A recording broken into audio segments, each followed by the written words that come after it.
So, filming the previous video that I'm probably going to post, I started thinking and inquiring on my way back from the gym um, of kind of a two-pronged thing to add to that topic of, you know, why I have this interesting experience and this kind of story of leaving behind the kind of religious influences that I grew up with.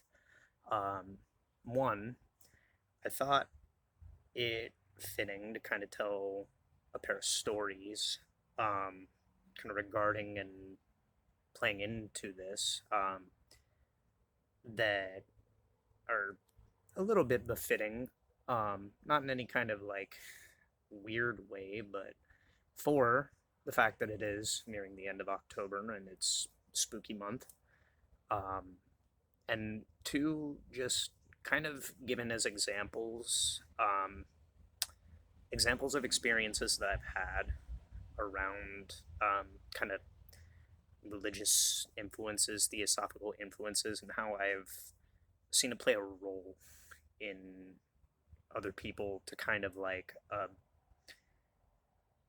not well, I'll get into it.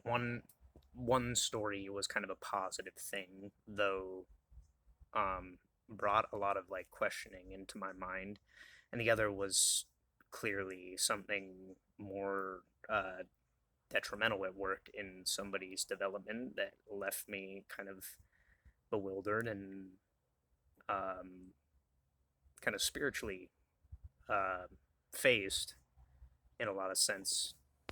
So, um, neither of these stories have to do with my own uh, dynamic of like familial relation. I thought it better to talk more about things outside of that, that I've experienced and witnessed in people. So this first story, I was stopping into a barber shop to get a haircut local to me, and I was sitting across from this very aged, beautiful, older woman who just was passively and quietly kind of reading a magazine, and I was singing along to some tunes that were playing over the radio and just kind of sitting there waiting for my haircut. And she got up and approached me and kind of had a little bit to say. I don't remember every detail and circumstance of what she said, but she just said, you know, I see a real like spark in your eyes, and it's nice to see people that still interact in the world. Everybody's so quiet these days, and I kind of told her, I play music a little bit, and I grew up around like an older crowd of people, and that kind of influence. Like I like communicating with people. I like talking with people and things like that, and I don't mind conversation. I agreed with her. A lot of the influence of these days has kind of made people grow steadily distant. And she came up to me and thanked me for the conversation, and she hugged me, and um, suddenly she just kind of got like seemingly overwhelmed, and I could kind of tell there might have been some kind of playing of a relation to her own dynamic in life thing happening that she clearly was like reflecting on, looking at me and interacting with me. And she started to kind of talk about, you know, Jesus and relation to religion, and talking about, it's a good thing to see people still interacting and showing compassion for other people. And she just thanked me for being me and said she hopes people kind of follow in that aspect and walk that path and believe in Jesus. And I kind of looked at her as she was going into this, because she was getting emotional about it. And I could tell, like, looking into her eyes, she clearly was in a kind of point in her life in a dynamic where she didn't really clearly get to express and talk about these things with other people. And she seemed overwhelmed with it and was just kind of giving a passing prayer. And I, I sat with her and I let her pray. I, for one, even though I'm not Christian, even though I'm not religious, like, I've said prayers with people. I've had moments of prayer with people. Um, and it's not like an abnormal thing for me. I don't find anything wrong with that. And there have been multiple instances and circumstances in my life where I've explained and expressed that to people where I don't think there's anything wrong with saying a prayer or, communing with a higher power or, you know, expressing your gratitude to, whatever you believe or follow. I think that's a sign and a showing and a kind of understanding of that human relation to, like, spiritual bridges, spiritual aspects, things we call God. And I grew up, like I said, in a Christian dynamic, in a Christian background, so prayer is not foreign to me. I don't have any problems with prayer or praying to Jesus or things like that. So I said a prayer with her. Um, and she just looked up at me and she kind of had a very teary eyed thing. And at this time, like, another younger adult woman came in, and it was like a relative of hers, and she kind of collected and gathered um, this woman while she was having this kind of like shared moment with me. And it was wholesome.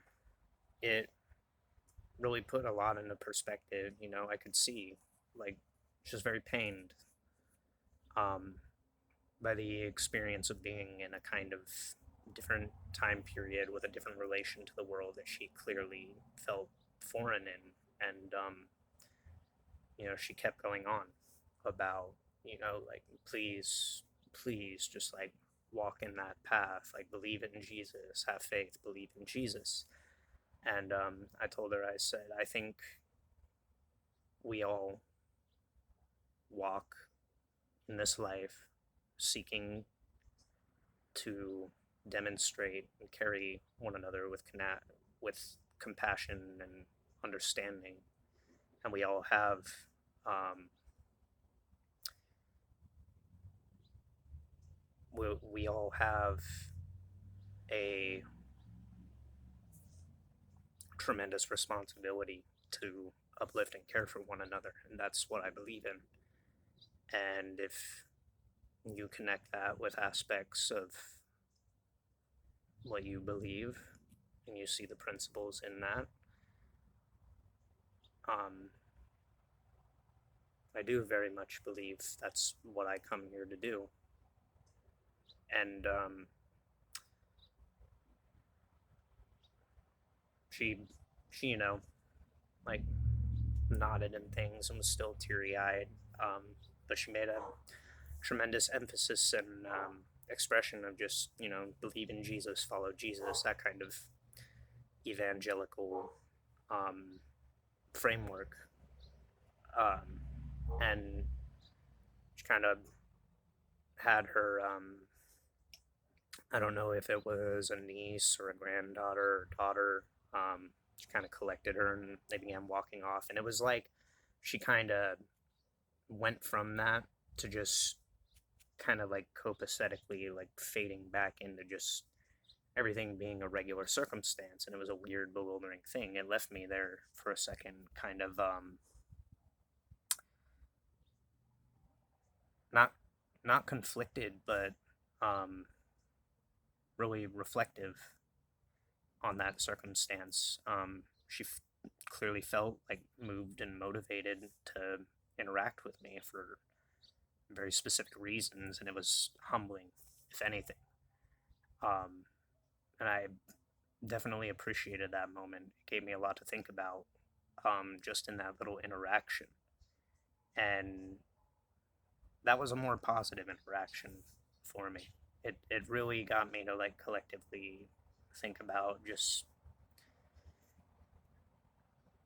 how much life and time passes certain people in this lifetime where they see a changing world around them with, you know, conflicting circumstances to what they might be used to or what they, believe. And in that moment, I got an opportunity to kind of bridge the gap of, you know, that belief, setting my differences aside and setting what I thought and pondered about religion. There was an aspect of like a spiritual principle at play that was asking me and guiding me to like step into that as an act of faith and communicate and express to a person, like I believe in caretaking others. I believe in having compassion for others. I believe in uplifting one another. And that's an aspect that I relate to and call God. Um, and it made me somber, but at the same time happy to have that interaction. It was a very beautiful, moving thing, that since that time I've still like looked back on and thought about. Now, this next story, much like how I kind of talk about um, my relation with the struggle of religion having a lot of like dualistic paradoxes in itself, kind of dualistic to this particular story. It's a little weirder and a little darker, and it's also one of the reasons why I kind of stepped away from religious influences, and this did take place like long after the time period where I stopped going to church. I kind of was a young growing adult. I'd say it was probably 2 or 3 years ago. It's around 25, 24, 25. And at that time, I kind of was, opening up and exploring more. And that's like around the time I started getting into Zen and meditation and things like that. And I'd been practicing that for a good long period of time. I was at the gym, ironically, just part of my routine. And I have yet to encounter this individual again. But on this particular day, I was sitting near poolside, where there's like steam room and sauna and things like that at this gym. And I was recovering from a workout, and I just sat, had headphones in, and was meditating. Sometimes when I go to the gym, I like to just set time aside on like cool down moments and, sit and let my breathing regulate and experience that. Anyway, in this particular circumstance, there was this guy who came up, and it was rather unusual that he kind of came up because he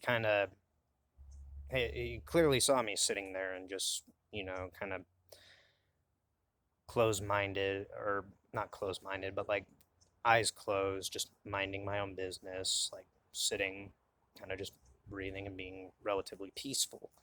And he came up and in a very like boisterous, kind of excited way, like greeted me, and um, you know, I could immediately kind of tell something was kind of off with this guy.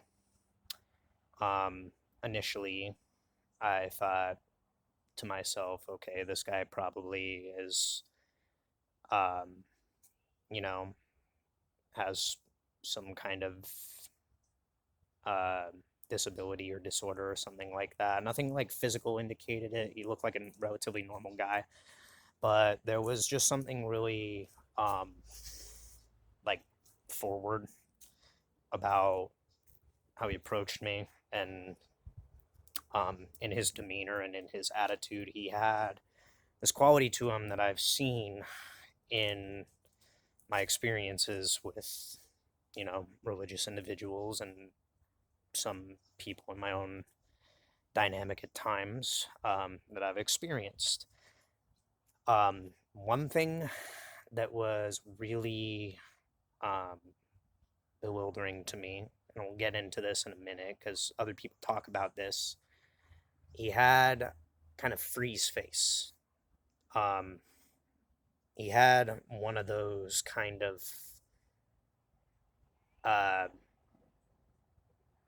like um, mask faces or mask expressions. He was smiling continuously and consistently and very like upfront and boisterous with like his voice. It was very like undulating in pitch and very like jovial sounding. Um, and his eyes were very wide, like very, very wide, like this. And he just had that kind of like this kind of demeanor. People probably already know like where I'm going with this. It was just I could tell something circumstantially was just like off about this individual. And the first thing this individual does is kind of ask me what I'm doing, and I just said, "Oh, I'm sitting here, breathing, going through like breath work, regulating my heart," and told him like I do meditating and stuff like that, and kind of like nodded and stuff like that, and immediately went into asking me if I believe in Jesus, and at this point, I kind of knew what kind of conversation I was in for, and I did my best to kind of like just steer and navigate it in a honest and upfront uh, manner. I told him I grew up with Christian background, and I grew up with Christian influences in my family. So yeah, I've been to church and things like that. I believe in God, and he kept asking these kinds of things. He's like, what do you believe about Jesus, or what do you believe about God? Like, how strong is your faith and things like that? And then he went into like, you know, starting to go into that weird territory of, he's like, I believe that we're living in a time period that's close to the end, and we're seeing like people come and have like influences against them. And there's clearly like evil things in the world. I was like, oh, I see, dark things happening in the world. Yes, circumstantially. I think the best thing we can do to like combat that is be aware of it and like not allow ourselves to like fall under the same kind of like influences and things. And it started to just get dark with the direction he took it and how quickly it moved. His language kind of was very parable oriented and affiliated. He started to like do the kind of evangelical thing, preaching and stuff like that, but it was in a very like twisted way. The way he went about it and the like kind of dark stuff he was like going into and how dark it got. And I kind of could immediately tell like there something about my presence and this guy being there clearly like kind of drew him to me because he saw that I was like, just emotionally regulated and young, and clearly there was some formality of thing going on where he thought I was influenceable or impressionable in a way that he could like, you know, um, kind of coerce and converse through and kind of like spin whatever was going on in his mind. But it took a really dark turn really fast, and it got a little bit disturbing. Out of nowhere, he started to say like things like, "Oh, I believe um, that in this kind of way with this face, this very extreme facial expression." He's like, "I believe trans people and um, gay people like need to be castrated and die, and I immediately just kind of like not like I gray rocked at that moment. I didn't really know how to like react to that. Because extreme beliefs and extreme viewpoints, like I've heard a lot of like dark shit through the internet and influences around the internet. Um, and like I too am bisexual. Um, but it was the abruptness of it and the extreme level of just like clear cut, um, extreme kind of demonizing of people without a like conscious aspect or like filter of what this guy was saying that caught me completely fucking off guard and threw me for a loop, even though I knew he clearly had some kind of underlying thing going on. It just kind of came out of nowhere the way he said it, and he just kept going on about it. He just kept like focusing on like directing this kind of bubbly voice and high, like, like happy go lucky demeanor and attitude, all the while expressing this just very clear cut, vitriolic despise for certain people.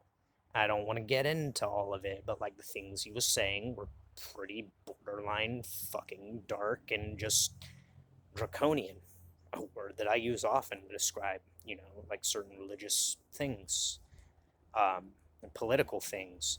Um, as a lot of people know, and a lot of people probably get into with like theologian ideas and religious ideas, it wasn't lost upon me, um, with spiritual practices and spiritual backgrounds and all these ideas and beliefs that I've like experienced and witnessed in my life.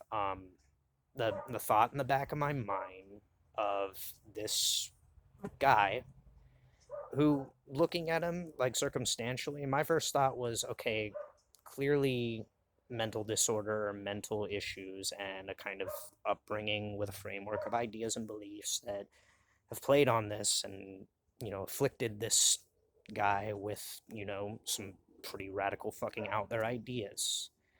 um Mental health and mental disorders these days, like that's what I more look at. I'm not one to just like dismiss woo woo or like spiritual things as the cause of certain people's more mentally fucked up tendencies.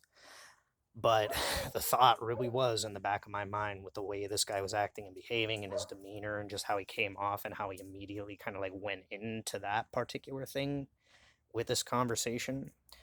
Um, there, this might be a clear cut experience that I'm having where somebody is clearly under, some kind of fucking demonic influence or some formality of like theosophical archetypal construct, train of thought or thinking that definitely has some like Luciferian theming or like theosophical theming or whatever, that tells me this guy is influenced or under some kind of like clear cut ideological or spiritual fucking conflict within him. It was just very, very off putting. And, he kept going on. And I was like, brother, the things I believe in, you know, peace between beings and people being free to walk their life and go through their own journey and their understandings and come to the conclusions through their experiences. And, he kept going back to this, like not in a pissed off way, but just in a very like, that's not Jesus. That's not what Jesus would do. That's not what God would do. That's not what God believes in. That's not what the Bible said. And like that, that really just forceful, like, but kind of dark and like twisted evangelical texture to it. To me, it felt like something out of fucking Silent Hill. I felt like I was having a Silent Hill moment. It was just really off. And then, like, as much as he was talking about this, I kind of just said, like, brother, I respect you and what you got going on in your circumstances, but this isn't a conversation that I personally want to deal with. So if you don't mind, I'd like to leave in peace. And I kind of just shut it off. I shut it down in that way, just calmly and respectfully. Um, it never occurred to me that the way that I presented myself in that moment too, I was kind of following a lot of the methods of what they teach in, you know, that Zen tradition of like when you're dealing with aggressive or hyper aggressive thoughts or negative thoughts and things like that, it's to use that as a mirror and a reflection and to respond to that in a way that just is with compassion and understanding for these things. So I treated this man no differently, but it came as a kind of like automatic instinct to respond to him that way, in this way. And there was a kind of like spiritual underline in this interaction that I like could feel.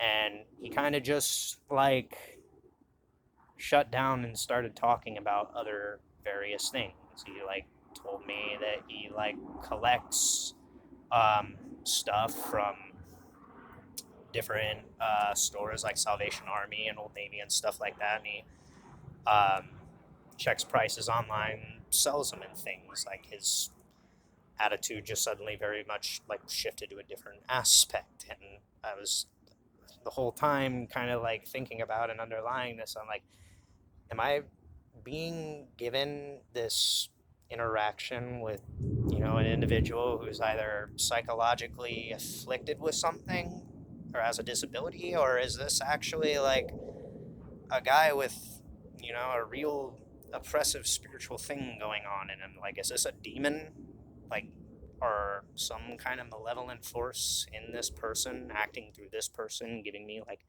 a backstory? It was a very weird, off-putting situation and circumstance. And after a while, he just kind of like said, "Well, I gotta go now. Take care," in the same kind of like attitude and demeanor. And he walked off. There's this other older gentleman that oftentimes I see at the gym, and he was walking in the pool, and he came up to me. He was like, "You talked to that guy?" I was like, "Yeah, that was a rough conversation to have. Not one I particularly wanted." And he just, he was like, "Don't talk to that guy. He's out of his gourd." Um, and from that point on, like I have not witnessed that guy there. I've never seen that person there again.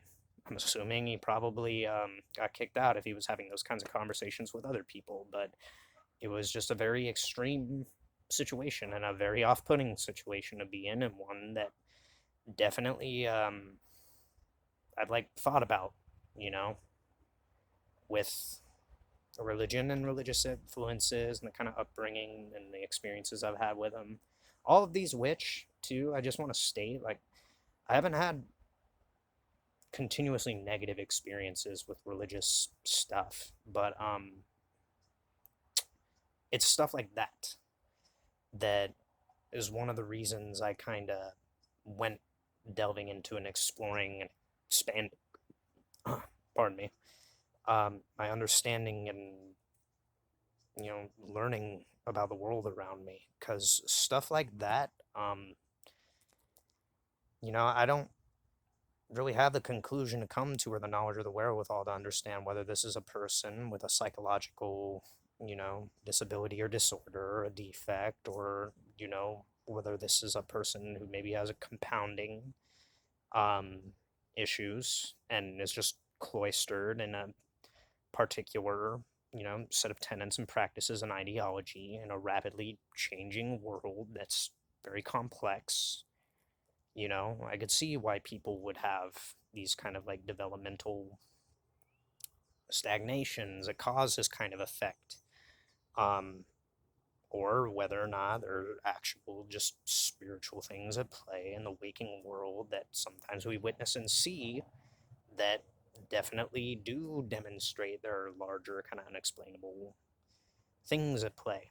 But that particular interaction, yeah, it was extreme to a degree that came out of left field, didn't make a lot of sense to the relation and as to why I was having this conversation with an individual or why it snapped so abruptly to the kind of volatile talks that this guy was mentioning. It was very dark. Um, he was talking about like fucking castrating people, that kids should be castrated for, having their kind of whatever developmental thing going on. Um, and, the certain people deserve to fucking die, um, based on, being not in, not following with God's ideas and tenets and things like that. It was just incredibly extreme and incredibly abrupt and very forceful under this veneer and this demeanor of being, you know, that kind of thing. Hi there, neighbor. Like, how you doing? Uh, you better believe in God or he's gonna come down and smite you. This kind of shit. That kind of shit is why I don't really have involved myself much with religion. Um, there's just something in what I see sometimes happening in people, or the influences that are at play in people, whether they be positive or negative. It's this dualistic dynamic that's within certain Western religions in general, that I've always felt conflicted and uncomfortable around, and it gets really like dark, like in kind of like gothic or just you know Salem-y kind of ways to an extreme degree with certain people, how far they take it, how much a playing and a preying upon people's like fear, you know, and these same people don't think that you can like see through that or have like the kind of cognitive awareness or empathetic ability to kind of like sense that in them, how they try to like stoke or like use this intense just emotional uh pushing onto you, um like